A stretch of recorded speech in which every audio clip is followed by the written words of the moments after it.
Assalamualaikum warahmatullahi wabarakatuh. Kami dari kelompok 3 di sini akan membahas tentang implementasi teknologi terbarukan dalam konteks penerapan basis data. Di sini kita menggunakan toko buku pintar.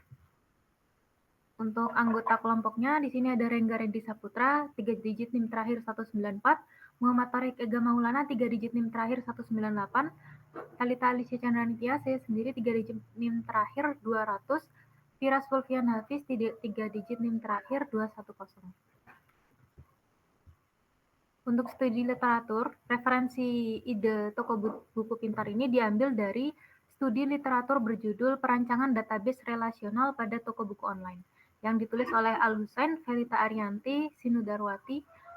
Studi ini menjadi acuan utama dalam merancang struktur dan implementasi database yang efisien dan sesuai kebutuhan sistem toko buku online.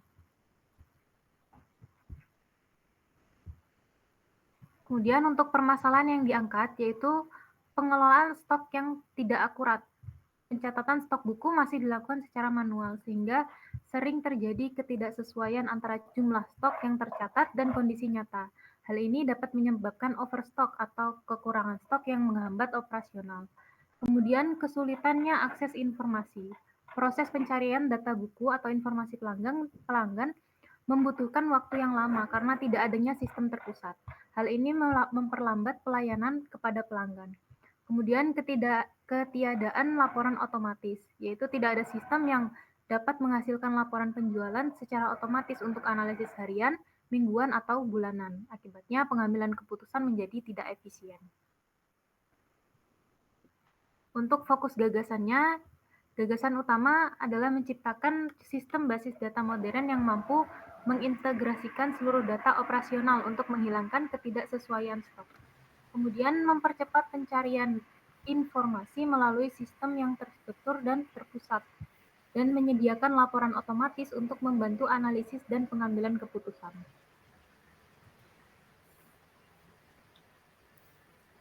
Untuk selanjutnya saya akan wakilkan. Untuk solusi permasalahannya ada pertama, manajemen stok buku. Sistem akan menyimpan informasi lengkap tentang buku, termasuk ISBN, judul, pengarang, penerbit, harga, dan jumlah stok. Hal ini memastikan data stok selalu akurat. Kedua, manajemen data pelanggan. Data pelanggan seperti nama, alamat, nomor telepon, dan histori transaksi akan disimpan dalam basis data untuk mempermudah pelayanan dan analisis pelanggan. Untuk yang ketiga, manajemen transaksi penjualan. Semua transaksi penjualan akan dicatat secara real time sehingga laporan penjualan dapat dihasilkan secara otomatis untuk berbagai periode waktu. Untuk teknologi yang digunakan, yang pertama ada MySQL, dipilih karena andal untuk mengelola data relasional seperti buku, pelanggan, dan transaksi. Kinerjanya yang stabil dan cepat, cocok untuk aplikasi web dan dukungan komunitas luas yang mempermudah pengembangan. Dan yang kedua ada Express.js, adalah kerangka kerja backend yang ringan dan fleksibel untuk membangun RESTful API dengan ekosistem Node.js yang luas. Express.js memungkinkan integrasi fitur tambahan dan berfungsi optimal untuk logika bisnis serta komunikasi dengan database. Dan yang terakhir ada Prisma.org, menyederhanakan pengelolaan database MySQL dengan otomatisasi query dan migrasi skema. Dukungan TypeScript meningkatkan keandalan, sementara kemudahan penggunanya mempercepat pengembangan dan memastikan data dikelola dengan efisien. Selanjutnya ada penerapan ide, akan dijelaskan oleh teman saya.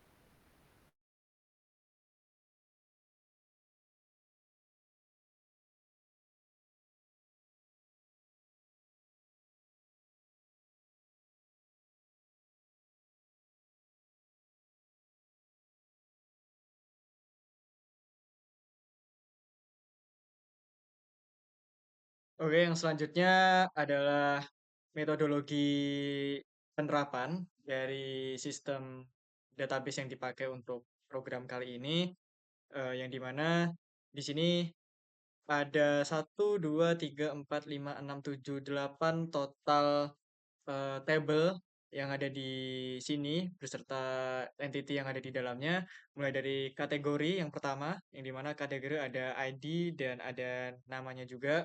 Terus kemudian ada produk yang di mana terdiri dari ID, kemudian name, description, price, quantity in stock, kategori ID-nya, author, publisher, ISBN, created, dan update. Terus kemudian juga ada order item yang dimana di dalamnya terdapat ID, order ID, product ID, quantity, unit price, created, dan updated. Dan order item tersambung dengan customer order yang dimana terdiri dari ID, total price, customer name, customer email, user ID, staff ID, created, dan updated. Kemudian juga ada detail transaksi yang dimana berisi ID, order ID, payment method, shipping address, notes, created, dan juga updated. Terus kemudian juga ada user, di mana di user ini terdapat ada ID, name, email, password, role, created, dan juga updated. Dan ada staff juga, yang dimana berisi ID, name, position, salary, phone number, email, hire, and updated. Dan yang terakhir ada token, yang berisi ID, token, user ID, type, expires, blacklist, created, dan updated. Yang dimana ke-8 tabel ini saling berhubungan, yang dimana yang pertama ada customer order to user yang memiliki relasi many to one, yang contohnya di mana seorang pengguna dapat memiliki banyak pesanan, tetapi satu pesanan hanya dapat dimiliki oleh satu pengguna saja. Kemudian foreign key user ID di tabel customer order merujuk ke ID di tabel user. Lalu kemudian ada customer order to staff, yang dimana relasinya yaitu many to one. Seorang staff dapat menangani banyak pesanan, tetapi satu pesanan hanya dapat ditangani oleh satu staff. Foreign key staff ID di tabel customer order merujuk ke ID di tabel staff. Terus kemudian juga ada customer order to detail transaksi, yang dimana relasinya yaitu one to one, yang merupakan setiap pesanan memiliki satu detail transaksi. Kemudian foreign key-nya order ID di tabel detail transaksi merujuk ke ID di tabel customer order. Terus kemudian juga ada customer order to order itemnya juga, yang dimana hubungan atau relasinya yaitu one to many. Artinya satu pesanan dapat memiliki banyak item pesanan di dalamnya. Foreign key dari order ID di tabel order item merujuk ke ID di tabel customer order. Kemudian juga ada order item to product, yang dimana hubungannya yaitu many to one. Artinya banyak item pesanan dapat merujuk ke satu produk saja, yaitu foreign key-nya dari produk ID di tabel order item merujuk ke ID di tabel produk. Kemudian ada product to kategori, yang dimana hubungannya many to one. Artinya banyak produk bisa masuk ke dalam satu kategori, yang dimana foreign key dari kategori ID di tabel produk merujuk ke ID di tabel kategori. Kemudian ada product to user, yang dimana relasinya yaitu many to one. Artinya banyak produk yang dapat dimasukkan oleh salah satu atau pengguna yang membeli buku di toko tersebut. Yang dimana foreign key user ID tabel produk merujuk ke ID di tabel user. Kemudian ada user to token yang memiliki relasi one to many, yaitu satu pengguna dapat memiliki banyak token. Yang dimana foreign key user ID di tabel token merujuk ke ID di tabel user. Kemudian yang terakhir ada user to staff. Tidak ada hubungan langsung yang terlihat di IRD di dalam ini, tapi jika ada keterkaitan, misalnya jika staf juga merupakan pengguna, maka dapat dipertimbangkan kembali hubungan one-to-one atau menggunakan inheritance atau pewarisan di level aplikasi atau programnya. Seperti itu untuk metodologi atau IRD yang kita pakai di program database relasional kali ini. Untuk implementasi dari programnya dan database-nya akan langsung disampaikan oleh teman saya yaitu Rengga Rendi. Terima kasih.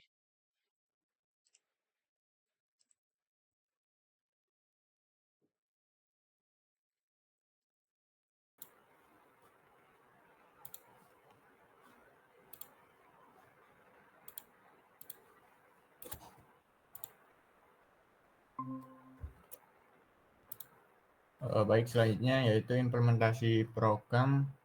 Sini kami menggunakan program dari bahasa pemrograman JavaScript dengan Prisma ORM untuk komunikasi antara API dengan database.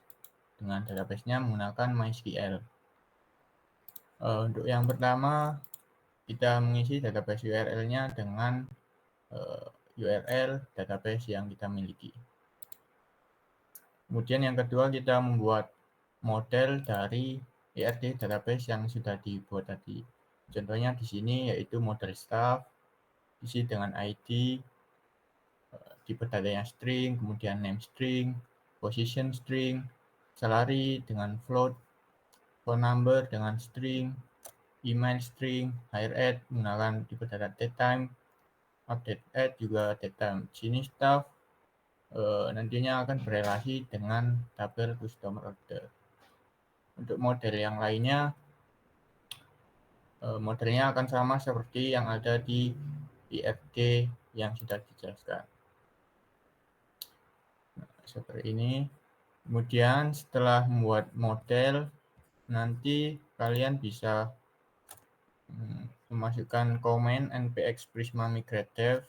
Ini fungsinya agar model yang sudah dibuat ini akan membuat database di MySQL-nya. Contohnya sini saya sudah memigrate Prisma ORM-nya.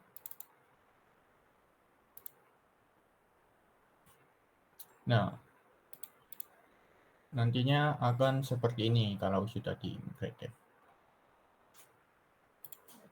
Selanjutnya di sini kami membuat 8 endpoint.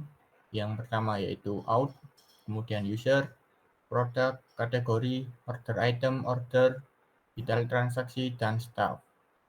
Yang masing-masing dari endpoint-nya akan memiliki request API, create, kemudian get all data, kemudian get data by ID, kemudian update data by ID, dan yang terakhir delete data by ID.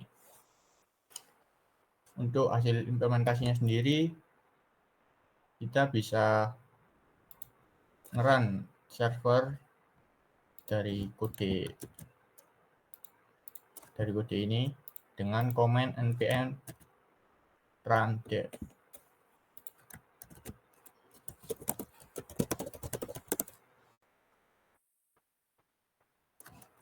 Nah, setelah servernya sudah terang, kita bisa mengecek hasil RESTful API ini dengan menggunakan aplikasi Postman.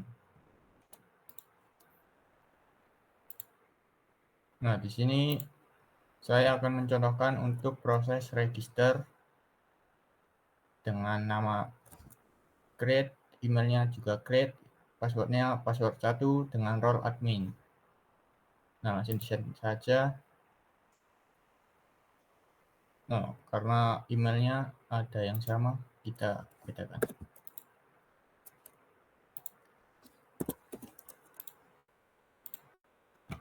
Nah, di sini API-nya berfungsi, user sudah dibuat. Kita coba lihat di database-nya. Nah, di sini nama create5 dengan email create5@gmail.com sudah masuk di database-nya. Kemudian untuk login menggunakan request nama dan password.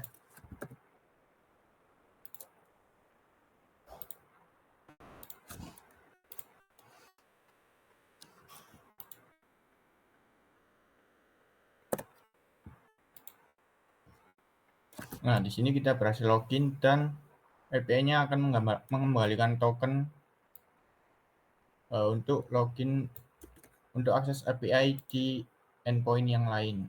Sini kami akan mencoba mencontohkan di tabel user, API di user. Nah, di sini kami akan membuat sebuah user dengan nama John, dengan email john@example.com, dan passwordnya strong password. Untuk autentikasinya kita menggunakan token yang sudah ada di login yang sudah kita dapat tadi. Kita masukkan di bear token, kita send. Nah, di sini user dengan nama John example akan terbuat. Kita refresh. Nah, di sini di database-nya sudah terbuat. Kemudian untuk get user di API ini fungsinya yaitu untuk mendapatkan semua user yang ada di database. Kita send. Nah, di sini terlihat bahwa yang pertama yaitu grade 5, kemudian grade, kemudian ada data dari user John. Kemudian di sini ada get user by ID. Di sini akan mengget satu user dengan spesifik ID yang dimiliki oleh user. Ini contohnya kita akan mengget dari ID John. Untuk tokennya menggunakan yang kita dapat dari login tadi. Kita send. Nah, di sini kita sukses mengget user by ID. Responnya yaitu spesifik tentang user bernama John. Emailnya John example. Kemudian kita bisa update user.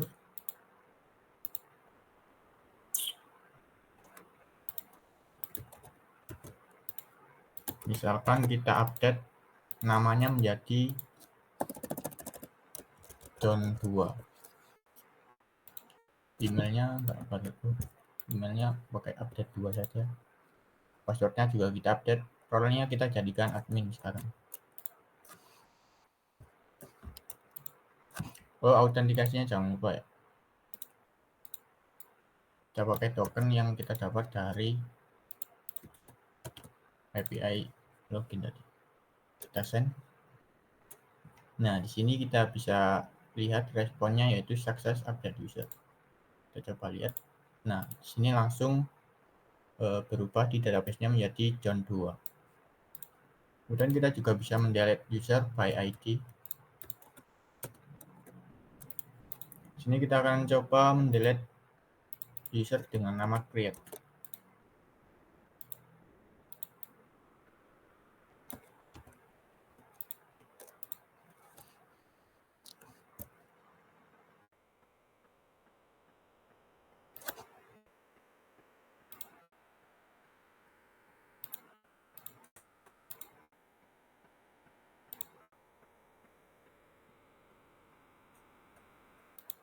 Karena tadi kita login dengan create, maka tidak bisa dihapus ya teman-teman. Kita coba menghapus dengan nama John.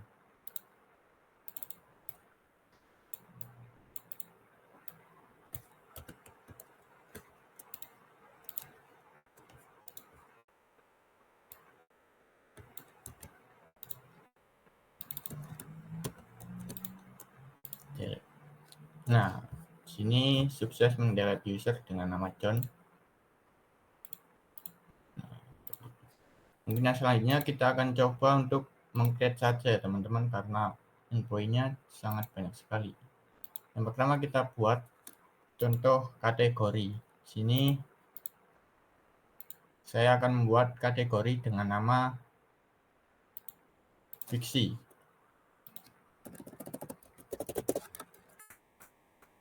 Nah, bisa.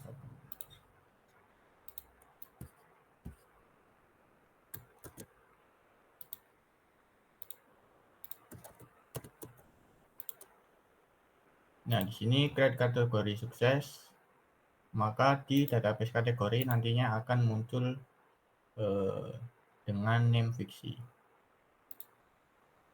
Nah, karena sebelumnya sudah ada fiksi, jadi ini akan double.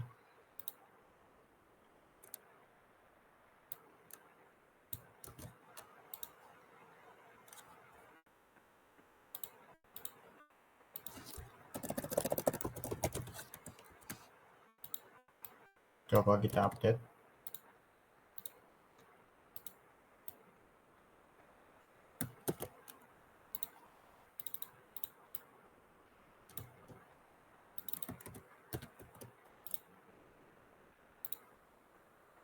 Nah, di sini update-nya juga berhasil menjadi kategori drama. Kita membuat contoh produk. Di sini produknya berelasi dengan kategori ID ya. Kita menggunakan tipe fiksi saja. Nah, masukkan di request kategori ID. Ini contohnya kita membuat produk dengan judul algoritma.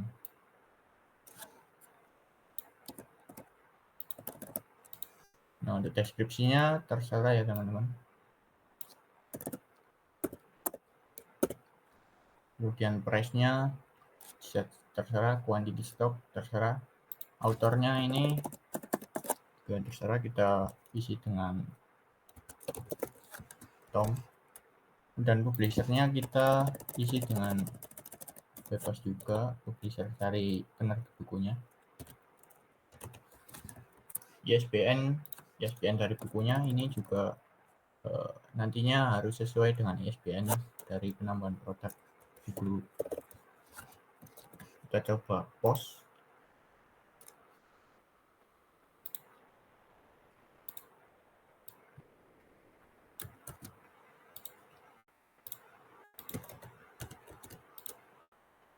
Nah, di sini create product success. Kita lihat di database produk. Nah, di sini muncul dengan produk buku algoritma dengan deskripsi sesuai dengan yang kita buat tadi. Price-nya juga sesuai, quantity stock, autornya. Nah, seperti itu. Dan kita coba buat database staff.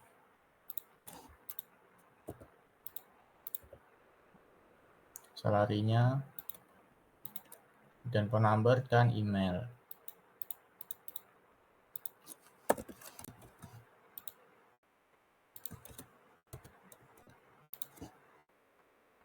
Nah, kita coba lihat di database-nya staff John 2. Nah, di sini muncul ya. Selanjutnya kita coba endpoint customer order. Di sini misalnya nanti customer akan order. Yang pertama kita buat customer name. Nantinya akan otomatis diisi oleh front end-nya, teman-teman.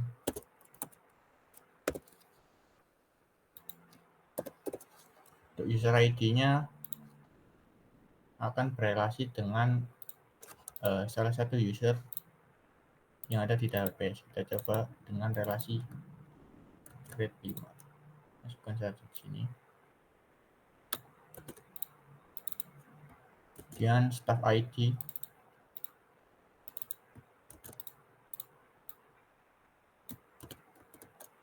Nah, kita coba grade.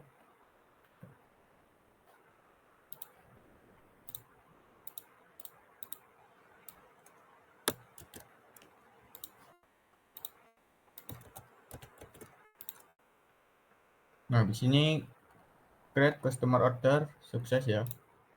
Kita coba lihat di database-nya. Nah, untuk pertama kali create customer order itu total price-nya 0 karena belum ada order item yang ditambahkan. Untuk yang selanjutnya kita coba membuat order item.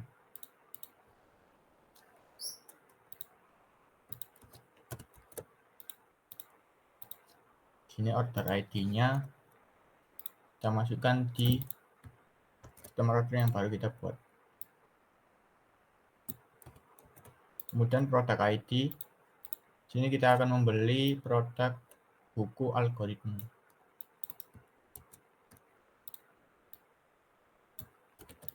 Nah, misalkan kita akan membeli 10 buah. Kita akan send. Nah, di sini create order item sukses. Kita bisa coba lihat di database order item. Nah, di sini sudah muncul ya data order item kita dengan quantity 10, unit price-nya 990. Kemudian di customer order maka akan langsung terupdate karena sudah berelasi unit database-nya. Nah, di sini akan menjadi total price-nya 99.9999. Dan yang terakhir kita coba membuat detail transaksi. Nah, sini detail transaksi kita akan berelasi dengan customer order. Kita masukkan saja di yang customer order yang baru kita buat.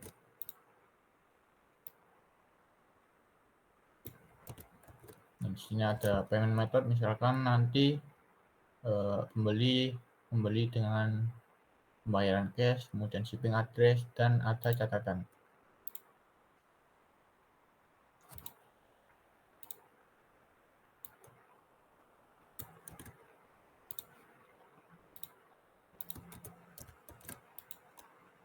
Nah, di sini detail transaksi sukses dibuat.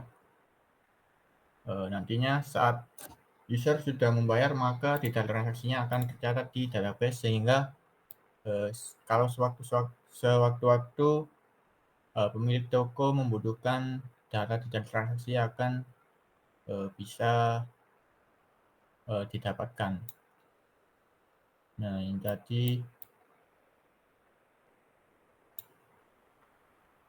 ID 399. Nah, di sini sudah muncul. Nah, mungkin seperti itu saja implementasi program dari kelompok kami. Kurang lebihnya, terima kasih.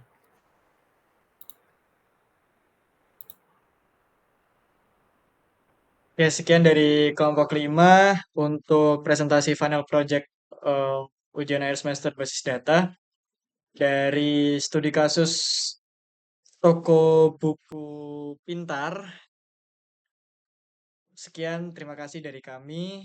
Kurang lebihnya mohon maaf. Wassalamualaikum warahmatullahi wabarakatuh.